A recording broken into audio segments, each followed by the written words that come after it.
welcome to the deep dive. I want you to just picture this for a second. Think of a $138 million supertanker. Right, just a massive asset. Yeah, exactly. Fully loaded with crude oil, engines roaring, totally ready to sail out of the Middle East. The captain is willing to risk the route, the crew is ready, and the buyer desperately needs that cargo. But it goes nowhere. Right. That colossal ship cannot move a single inch. And it's not because of a physical blockade or like a catastrophic storm or a naval mine. It's paralyzed because, well, a compliance officer sitting in some cubicle in London just pressed delete on a spreadsheet. It really is the ultimate illusion of global trade. I mean, we always look for satellite images of blocked canals or, clustered warships. Visible so. Exactly. But the 2026 Strait of Hormuz crisis, it proved that the most impenetrable blockades are actually entirely invisible. It was a structural short circuit of the global financial architecture itself. And that really is our mission for today. We are taking you through this fascinating geopolitical intelligence report that details the 2026 Hormuz crisis. It's a great report. It really is. Okay. We're going to explore how a physical maritime choke point actually crashed a massive hidden shadow financial system, and how the fallout from that single event is fundamentally redrawing the global map for corporate investments today. Right, because true resilience means understanding that the actual tracks of global trade, they aren't ocean currents, they are financial and insurance contracts. Okay, let's unpack this. Yeah. Because the trigger was super obvious, right? Oh yeah, the visible trigger was undeniable. In early 2026, maritime traffic pushing through the Strait of Hormuz dropped by like 95%. Wow. Yeah, the daily flow went from about 178 ships to just a mere handful of these heavily escorted convoys and, shadow fleet vessels. So a fifth of the world's oil supply was physically interrupted. Right. But the intelligence report emphasizes that the missing barrels of oil were actually the secondary problem. Which sounds crazy, right? Yeah. But the primary earthquake actually hit the alternative financial ecosystem. Exactly. Because for years, we've watched nations like China, Russia, and Iran painstakingly build this de-dollarization shield, this shadow architecture. And it was specifically designed to bypass the US dollar and the traditional SWIFT payment system. I mean, they wanted financial immunity. And they engineered incredibly sophisticated digital tools to try and achieve that immunity. But this crisis, it was the ultimate stress test for those tools. And it didn't go well. No, the results were devastating. They basically discovered that a state-of-the-art digital payment ecosystem, it just cannot digitally innovate its way out of physical, on-the-ground geopolitical risk. Yeah, and the report gets incredibly granular on the mechanics of that failure. Yeah. Well, let's look at CIPS, right? China's cross-border interbank payment system. Right. Throughout 2025, it saw explosive growth settling oil contracts in Chinese yuan. It really looked like a triumph of de-dollarization. Yeah, until the physical ships stopped moving across the strait. Yeah. Suddenly you had billions of yuan in liquidity, completely tied up in oil futures. But the market couldn't clear. Because the oil wasn't moving. Exactly. The underlying mechanism of a commodity market requires physical delivery to settle the financial ledger. When the delivery stopped, the money was trapped. The alternative money market simply lacked the structural depth and, the massive liquidity pools of the traditional petrodollar to absorb a shock of that magnitude. Wow. And it wasn't just the traditional currency systems failing either. The Enbridge platform crashed right into that same reality wall. Oh, Enbridge, yeah. Yeah, this was a massive multi-CBDC project, central bank digital currencies operating on a shared blockchain between China, the UAE, and other aligned economies. It was custom built for instant cross-border payments, completely off the Western radar. And digitally speaking, the cryptography worked perfectly. The blockchain registered the transactions without a hitch. But the real world got in the way. Right. The problem was real-world friction. A digital ledger might say, you now own 1 million barrels of oil, but if those barrels are just sitting idle in a port in the Persian Gulf, your factory in Shanghai still doesn't have power. Yeah. That disconnect created massive billion-dollar accounting asymmetries across all these central banks. That's like having a perfectly functioning, state-of-the-art digital wallet, but the physical grocery store you're trying to shop at is just boarded up. That was a perfect analogy. Your digital money is completely useless if the physical goods can't cross the threshold. So mechanically, how did the U.S. Treasury respond to this? Because they had to be watching this alternative system buckle. Oh, they were absolutely watching. The Treasury Department's Office of Foreign Assets Control, OFAC, they aggressively accelerated secondary sanctions. Okay. They didn't just target governments, though. They went after the structural intermediaries. They specifically hit independent Chinese refineries. The teapots. Right, the so-called teapots, like Hengli Petrochemical. These private refineries were the major buyers of shattered fleet crude. Right. So by sanctioning the intermediaries and the non-state financial brokers that facilitated those specific transactions, the U.S. effectively severed the last monetary mile of that shadow energy trade. Man, and the desperation from those sanctioned parties led to some wild workarounds, like Iran actually tried to establish a maritime crypto toll booth. Yeah, that was wild. They attempted to implement a system where ships could pay a transit toll in Bitcoin, or stablecoins, right, to secure safe passage through the physical blockade. But the macroeconomic reality just crushed that initiative almost immediately. Because of the volume. Exactly. The global energy market moves trillions of dollars. Over-the-counter cryptocurrency markets simply do not have the depth to handle that kind of volume without, like, catastrophic price slippage. Right, the price would just tank. Exactly. And furthermore, blockchains are public ledgers. Western intelligence agencies easily tracked those stablecoin transactions. Oh, so they could see exactly who was paying the toll. Yes. Any maritime operator who paid that toll was instantly flagged for violating OFAC's secondary sanctions, which then prompted their own banking compliance departments to immediately freeze their global accounts. Wow. Which brings us to this mind-bending historical irony. To keep international commerce alive, this highly advanced, blockchain-enabled shadow market had to revert to, like, the Bronze Age. Literally. The intelligence outlines a forced retreat to primitive bartering. We're talking about direct, unmonetized exchanges, trading a tanker of crude oil for a shipment of microchips, or a cargo of wheat. Yeah. They even resorted to physically flying pallets of gold to third-party countries just to settle their logistical defensive accounts. Because when the digital rails snap and the alternative ledgers freeze, physical metal and grain become the only universally trusted clearing mechanisms. It's wild. It really is a brutal reminder of the physical anchors of international trade. So that systemic failure is fascinating, but it brings up an incredibly obvious question for me. If the alternative shadow market completely failed, why didn't the traditional Western-backed capitalist market just absorb the risk? Right, just sail right through. Yeah. Usually, if demand is high enough, someone is going to provide the supply. You pay a captain enough money, they will sail the ship. What's fascinating here is that the front lines of modern geopolitical conflict are no longer just contested waters. They are Lloyd's of London risk assessment models and Wall Street compliance committees. The spreadsheet war. Exactly. The global shipping sector didn't halt because there was a sudden shortage of functional vessels. It ground to a halt because the private insurance market mathematically reached its absolute ceiling of risk tolerance. And the mechanics of those war premiums, the additional war risk premium, or a WRP, they are staggering. Insurers operating under the Joint War Committee essentially pulled the ripcord. They absolutely did. They activated 48-hour cancellation clauses on standard maritime coverages. If you wanted a ship to transit Hormuz, you were forced to buy back a specialized, highly restricted coverage that was valid for only 7 days. And consider the math on that before the crisis. A standard transit premium hovered around, 0.15% of the ship's total hull value. Pretty negligible. Right. But once the blockade escalated, those premiums skyrocketed to figures between 2.5 and 5%. Let's apply those percentages to a real asset so you can picture it.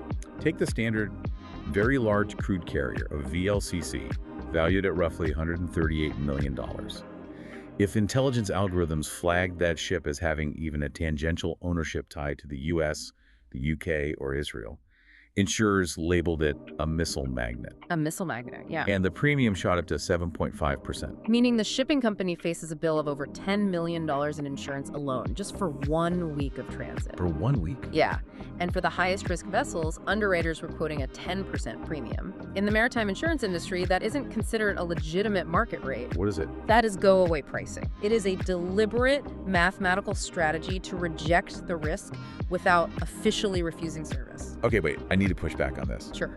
Let's say a massive multinational conglomerate is desperate, right? They have the cash, they agree to the $10 million premium, and they find a captain crazy enough to sail. can a guy in a London compliance office really stop that ship from physically leaving the port? They absolutely can, through a really mundane but ironclad legal framework known as UCP 600. UCP 600. Yeah, it governs documentary credit. When a buyer imports a massive cargo of oil, they don't pay cash up front. Their bank finances the purchase by issuing a letter of credit. Okay, makes sense. By international law, the bank will only release those funds if presented with a bill of lading proof the cargo is loaded and proof of insurance covering 110% of the cargo's value. And that explicitly has to include war risk clauses. Oh, wow. So if the buyer refuses to pay the new $10 million premium, or if the insurer decides to revoke the coverage mid-loading, the bank's compliance software automatically blocks the letter of credit. The financing just vanishes instantly. wow. The seller won't release the oil without the bank's guarantee. The ship owner won't move without the seller's authorization. The entire multi-million-dollar physical operation is paralyzed by the absence of a digital signature. Okay, so the Strait is completely locked down by compliance desks and risk models. But let's follow the dominoes away from the Middle East. Okay. If I'm running a manufacturing plant in Germany and my facility doesn't run on Middle Eastern oil, how does a maritime blockade thousands of miles away threaten to bankrupt my company? It creates a catastrophic working capital trap.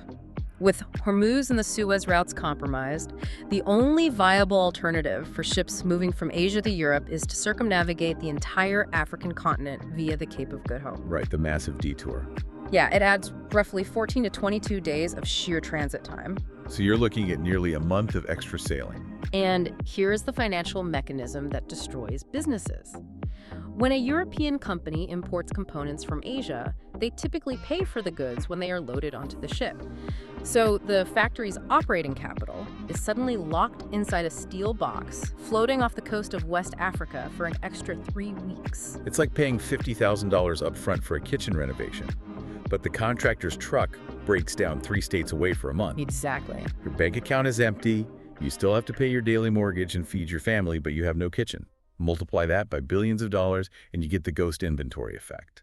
That ghost inventory stretches out a company's cash conversion cycle to the breaking point. To keep the lights on and pay their workers while waiting for the delayed components, these European factories are forced to draw on short-term, high-interest credit lines. Ouch. Yeah, the blockade bleeds them dry through liquidity starvation, not fuel starvation. And here's where it gets really interesting. Because the true Achilles heel for these European factories isn't delayed microchips from Taiwan or even diesel fuel. No.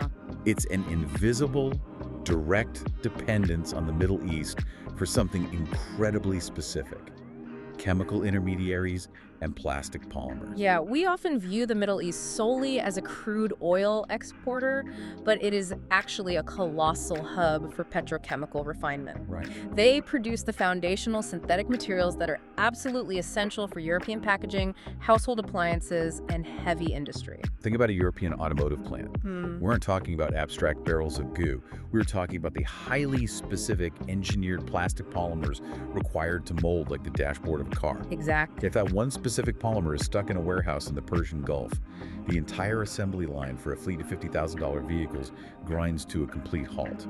Those are the silent bottlenecks. And the operational stress of those silent bottlenecks cascades into total legal chaos. Major shipping lines like Maersk or MSC try to survive the Cape of Good Hope detour by slapping relentless surcharges on their clients. Right, contingency adjustment charges, peak season surcharges. Yeah, and the manufacturer's margins just evaporate overnight because they cannot simply double the price of a car to absorb those shipping costs. And the contracts tying everything together start disintegrating too. Asian suppliers, unable to source raw materials or secure cargo space, trigger force majeure clauses. They legally claim an act of war makes delivery impossible. Right. But trade credit insurance companies often refuse to cover the losses, categorizing Hormuz delays as non-commercial risks. So you have shippers fighting banks, insurers fighting manufacturers, and the goods just sit there. To prevent total industrial collapse, these companies panic. They completely abandon their traditional global supply chains and scramble for emergency nearshoring. Just buy it closer to home. Right, a German auto plant will suddenly try to source every component from Eastern Europe, North Africa, or Turkey. But because hundreds of companies are executing the exact same emergency pivot simultaneously, local production capacity in those secondary markets is instantly overwhelmed. Supply and demand. Exactly. The result is premium pricing. Manufacturers bleeding cash to outbid each other for whatever local components are left. So the physical ships are rerouted, the legal contracts are useless, and emergency nearshoring is burning through corporate cash reserves. Global capital sees this systemic fragility, and it isn't waiting around for diplomatic resolutions. No, it's moving fast. The intelligence report highlights how massive multinationals and sovereign wealth funds are proactively tearing up the old maps. They're prioritizing a new strategy called Infrastructural Friendshoring. If we connect this to the bigger picture, the entire philosophy of global investment has undergone a paradigm shift. For 40 years, capital chased pure cost savings wherever labor was cheapest. Right, the old model. Today, the geopolitics of security dictates the flow of money. We are witnessing capital pivot away from vulnerable choke points and consolidate into 4 massive new global investment hubs. Let's trace how these hubs connect to each other, Yeah. because the gravity starts pulling heavily toward India. And this goes far beyond their historical role as, an IT support hub. Oh, absolutely. India is transforming into a heavy precision manufacturing engine. They are maximizing the global China plus one diversification strategy. Right. Through aggressive government production-linked incentives or PLI programs, they are absorbing massive chunks of the Apple supply chain. They're drawing in semiconductor fabrication and advanced defense manufacturing. Wow. But to handle that industrial weight, private equity is aggressively financing the physical backbone. New deepwater ports, expanded highway systems, and gigawatts of renewable energy. But India cannot absorb the entire global supply chain, right? Especially when you factor in the staggering energy and real estate demands of the next technological wave, like AI data centers. Right, they need more space. Yeah, that specific bottleneck is pushing massive capital flows directly to the ASEAN region, specifically Vietnam, Malaysia, and Indonesia. The ASEAN bloc has really positioned itself as the supreme beneficiary of the technological fragmentation between the US and China. How so? Well, Vietnam is capturing immense market share in high-tech consumer electronics assembly. Malaysia, particularly around Penang, has become the critical global node for advanced semiconductor chip packaging. The assembly part. Exactly, the complex process of assembling the tiny chips into functional units. And then Indonesia is leveraging its vast nickel reserves to dominate the EV battery supply chain. And it's not just manufacturing hardware either.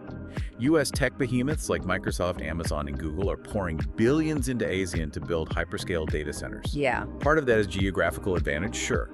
But a massive driver is escaping the regulatory friction of Europe's stringent data sovereignty laws. They want regions with high connectivity but lower regulatory interference. But what if a multinational wants to eliminate transoceanic shipping risks entirely? Right, take the ocean out of it. Exactly. That geographical anxiety is fueling the third major hub, Mexico and Latin America. This is the absolute epicenter of American nearshoring, legally anchored by the USMCA trade agreement. Sharing a land border with the biggest consumer market on Earth suddenly looks like the ultimate insurance policy. Precisely because it removes maritime choke points from the equation. Yeah. This realization has triggered an absolute gold rush in industrial real estate. Major pension funds and sovereign wealth entities are buying up massive tracts of land, warehouses, and logistics parks in areas like Monterey. They are hedging against inflation by securing tangible, heavily demanded real assets just miles from the Texas border. But even factories in Monterey need raw materials, which draws the investment map further south to our fourth hub, Brazil and Chile. We already know they dominate the extraction of critical minerals like copper and lithium, but the nature of the investment there has fundamentally changed. Yeah, historically, foreign direct investment merely financed the raw extraction, dig the lithium out of the ground, and put it on a ship to Asia for processing. Right. The geopolitical risk of that ship getting blocked has forced a change in strategy. Now, global funds are financing the downstream supply chain directly on site in South America. So they are building the refineries right next to the mines. Exactly. They are financing local lithium refinement facilities and massive green hydrogen plants. The goal is to process the raw earth locally using clean energy so that South America exports advanced, semi-finished industrial components rather than just raw dirt. Looking at this massive global realignment, it really forces a reckoning, Does this massive shift mean the decades-old corporate strategy of simply chasing the absolute lowest labor cost is officially dead? It has definitely been dethroned as the primary metric. I mean, in an era of intense geopolitical fragmentation, saving half a cent on the cost of labor is completely irrelevant if your finished product is permanently trapped behind a financial or physical blockade. It doesn't matter how cheap it was to make. Right. Resilience has replaced efficiency as the ultimate corporate goal. So, bringing all this macroeconomic theory down to the ground, what is the actionable intelligence here? The report outlines a very specific playbook for C-level executives trying to navigate the next 12 to 24 months. Yeah, the intelligence distills survival down to 3 golden rules. Rule 1 aligns with our previous point: you must look beyond labor costs. Good. The new metrics for market attractiveness are infrastructural resilience. Can a region guarantee uninterrupted clean power and secure data connectivity? And regulatory stability, meaning the host nation is largely insulated from sudden secondary sanction regimes. Got it. And rule number 2 involves fundamentally rewiring the company's architecture. They call it value chain triage. Yeah, a single hyper-optimized global supply line is now viewed as a single point of failure. Corporate boards are being forced to physically split their supply lines. How does that look? You build one secure, highly reliable regional chain dedicated to Western markets utilizing Mexico or Eastern Europe, while simultaneously maintaining a separate, hyper-efficient Asian supply chain centered in that ASEAN hub. Wow. It requires duplicating infrastructure, but it prevents a single choke point from bankrupting the entire corporation. But building parallel supply chains costs billions of dollars. And as we learned with the Hormuz blockade, traditional banks are completely paralyzed by compliance issues and UCP 600 regulations. They won't finance risky international expansions. That leads to Rule 3, the reliance on private credit. Right, because traditional commercial banks are inherently risk-averse and legally handcuffed by war risk clauses, multinationals must increasingly turn to alternative private credit funds. What equity? Exactly. These private equity lenders operate outside the strictures of ordinary banking compliance. They can move massive amounts of capital faster with far more flexibility, allowing companies to execute these massive nearshoring migrations without waiting for traditional banking approvals. This raises an important question, though, for any corporate board mapping out the deep geopolitical risks of their operations. Are you merely mapping the physical route your ships travel, or are you forensically mapping the financial and insurance tracks that actually power them? Right. Owning a perfectly secure physical supply chain is utterly meaningless if the underlying payment ledger or insurance policy can be disconnected overnight by a geoeconomic shock. That is so true. To bring it all together for you, we started by looking at a dramatic physical crisis, a blockade in the Strait of Hormuz. But digging into the intelligence, we found that the true mechanisms of global trade are hidden in plain sight. If a compliance officer's software blocks the financing and insurers refuse to underwrite the risk, the global value chain stops dead before a single anchor is lifted. Yeah, the mandatory takeaway for navigating this era is that you cannot assume your contracts are safe just because your immediate supplier is safe. True resilience requires an immediate, exhaustive geopolitical audit of your entire deep supply chain, understanding exactly which financial jurisdictions your second and third tier suppliers actually rely on. I want to leave you with one final, deeply provocative detail buried in these sources. When the private insurance market mathematically reached its limit and completely froze during the Hormuz crisis, governments panicked. They absolutely did. To prevent a total collapse of allied trade, the U.S. administration authorized the Development Finance Corporation to issue a massive $40 billion political and war reinsurance fund.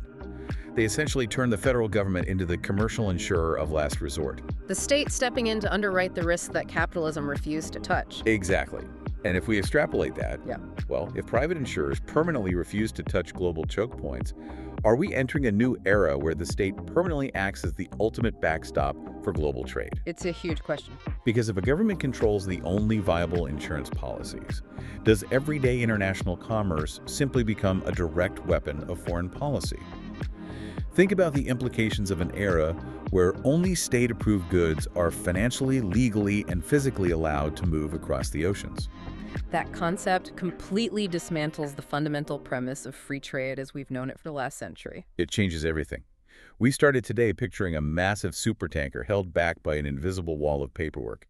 It turns out, in the modern geopolitical arena, the spreadsheet truly is mightier than the propeller. Thank you so much for taking this deep dive with us.